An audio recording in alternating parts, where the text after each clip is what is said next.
Hello guys welcome to my mini blog. आज चाहिँ म हजुरहरूलाई कसरी आज आँपको खट्टी मिठी अचार बनाउने त देखाउँछु। सँगसँगै मेरो मिनी ब्लगलाई पनि इन्जोय गर्नु होला है त। म हजुरहरूलाई फुल प्रोसेस देखाउन गइरहेको छु। फर्स्टमा चाहिँ मसँग थोरै आँप छ, धेरै छैन, थोरै आँप छ। मैले चाहिँ यसरी पिल गर्दैछु यसलाई। कस्तो कि यसले पिल गर्दाखेरि चाहिँ पिलै नहुने रहेछ।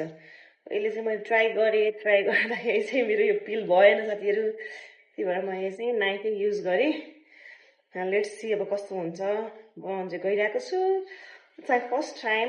Let's try. मैले चाहिँ बनाएको छुइनँ खट्टी मिठी, तर मलाई एकदमै मिठो लाग्छ क्या। कस्तो हुँदो रहेछ हेरौँ है साथीहरू।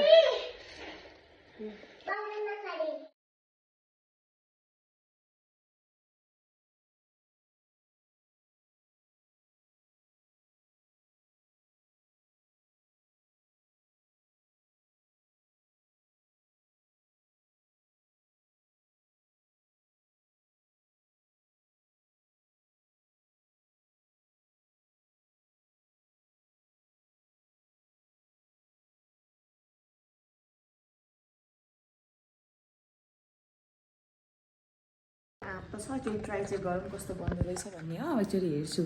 लेट्स ट्राई इट कतिको बन्दो रहेछ, के हुन्छ म तपाईँहरूलाई भन्दै जान्छ है।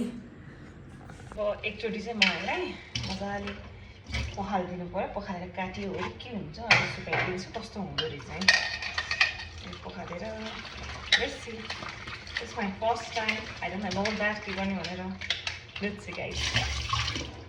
अहिले मैले पखालिदिनु सकेँ, काटकुट गर्छु। लेट्स सी कतिको बन्छ भन्ने।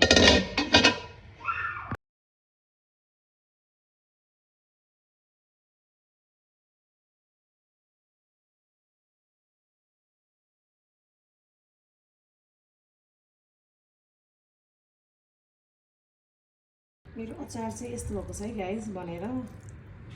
यम्मी देखिन्छ हेर्दाखेरि त, धेरै छैन, राम्रो भएको छ। Hope you will like it. Let's see.